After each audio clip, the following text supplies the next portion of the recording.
Back in November of 2013, one of the most powerful storms ever recorded on this planet made landfall. But this wasn't just a storm. It was a force of nature so immense, it would change the meaning of destruction for an entire country. We're going to break down the anatomy of that superstorm, Typhoon Haiyan. To really wrap your head around Haiyan, you have to start with this one number, 314 kilometers per hour. I mean, that's not just wind, that's the speed of a bullet train. Now imagine that force, not on a track, but as a giant, invisible wall tearing across the heart of the Philippines. So, the big question is, why the Philippines? Well, the country's geography is a huge part of this story. We're talking about an archipelago, right? Over 7,000 islands, sitting smack in the middle of a major storm highway, right over the warm Pacific Ocean. That beautiful geography also puts it in a constant state of vulnerability. Now, Haiyan wasn't just any typhoon. It earned the rare title of super typhoon. So what does that even mean?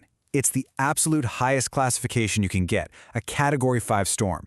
And the key thing to understand here is that this isn't just a small step up in power, it's a completely different league of destruction. Imagine this. It's 4:40 in the morning on November 8, 2013. In the total darkness right before dawn, the storm makes landfall. And right there, a catastrophe began to unfold. Over the next 24 hours, the country would be changed forever. So let's quickly trace how this monster came to be. Haiyan started as just a ripple, a disturbance over the Pacific, but as it drifted west, it started feeding on the incredibly warm ocean waters, sucking up energy and just rapidly intensifying. It grew and grew until it became that Category 5 beast that slammed into the islands. But you know, the wind was only half the problem. The storm literally pushed a wall of seawater onto the land, a wall that was up to 5 meters high. Try to picture that. A 2-story building made entirely of water, just moving relentlessly inland. This wasn't a flood, it was basically an inland tsunami.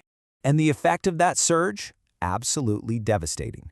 In one of the hardest hit cities, Tacloban, a staggering 90% of the entire area was completely underwater. I mean, the city was almost literally wiped off the map. So you take that wind, you add that water, and what you get is a humanitarian crisis on a scale that's hard to even comprehend.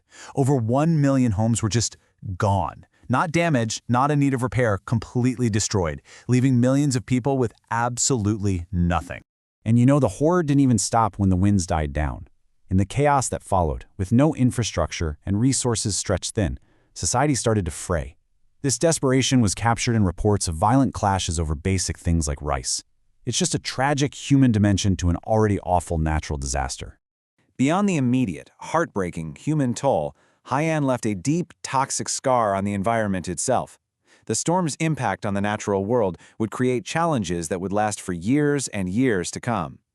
It was a terrifying chain reaction.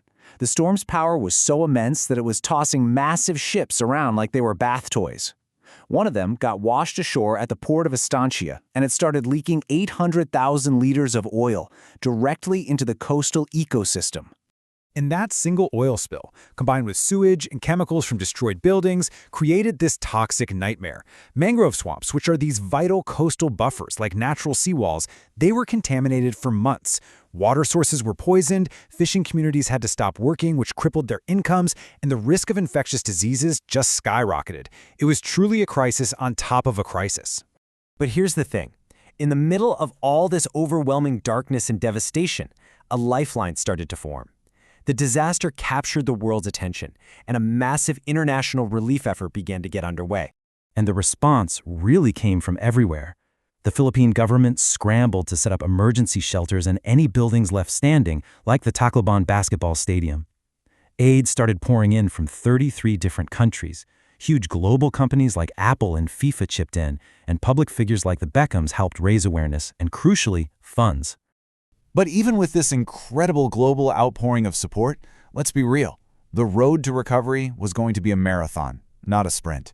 The damage was just so deep and so widespread that there was no way a quick fix was ever going to be possible. And to give you a sense of just how long that road was, in November 2013, right after the storm, the focus was on immediate survival, finding the living, counting the dead. But fast forward 2 full years. 2 years later, and over 100,000 people were still homeless. The crisis just kept going, long after the world's attention had moved on. And it wasn't just homes. We're talking about livelihoods, the very way people fed their families. The economic scars were just as deep. About 75% of the livelihoods that were wiped out belonged to local farmers and fishers. They were the absolute backbone of the regional economy, and they were devastated. So let's break that down. What does recovery actually look like for just one person? Well, take a coconut farmer.